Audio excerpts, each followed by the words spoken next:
Halo guys.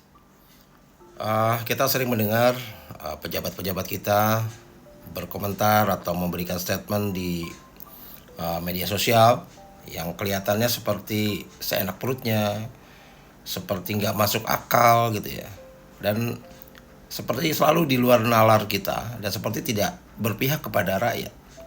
Tapi ada momen, ada saat-saat di mana kita bisa melihat, kita bisa menyimpulkan bagaimana kesalahan yang terjadi dalam sistem birokrasi kita dari omongan atau dari kalimat pejabat-pejabat kita sendiri.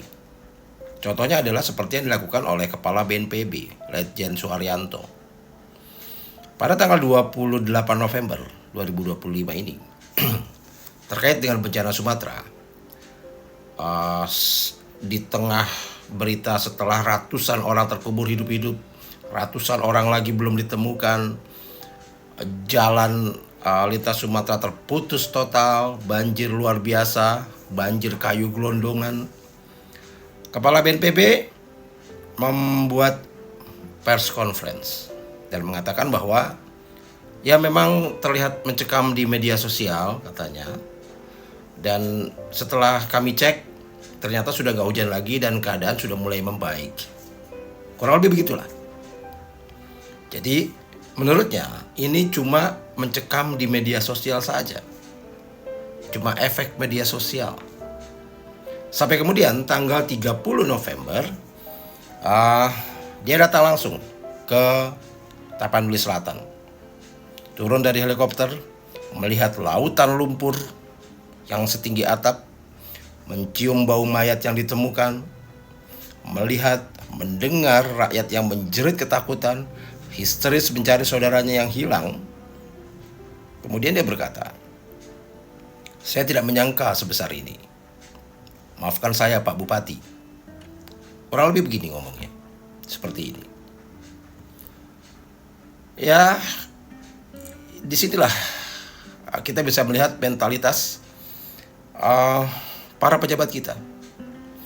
Mentalitas yang ternyata selama ini setiap keputusan yang menyangkut dengan nyawa bahkan bagi rakyatnya hanya diambil di belakang meja sambil melihat-lihat scroll-scroll media sosial, Twitter, Instagram, TikTok gitu ya. Dan mengambil kesimpulan dari situ bahwa semua itu hanya efek media sosial saja. Banjir bandang, bahkan sampai ada gajah yang hanyut pun katanya itu cuma efek media sosial saja. Jeritan warga yang ketakutan itu cuma konten menurut dia. Sampai akhirnya dia melihat sendiri. Dan yang lebih menyakitkan lagi, menyedihkan lagi adalah permintaan maaf ini sangat terlambat. Dan ini bukan karena hati nuraninya, tapi karena terpaksa.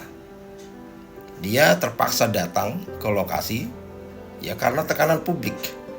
Saya rasa kalau tidak ada tekanan yang begitu besar dari publik, belum tentu dia akan segera datang. Mungkin cukup dengan telepon, lihat media sosial saja. Karena buat mereka mungkin itu sudah cukup untuk mengambil keputusan tanpa perlu melihat fakta di lapangan. Ya, seperti inilah bahwa banyak dari pejabat kita bukan tidak tahu, tapi memilih tidak mau tahu, sampai akhirnya terpaksa harus tahu. Bukan tidak berempati, tapi memilih untuk tidak berempati. Sampai akhirnya kenyataan tidak bisa ditutupi lagi. Salam.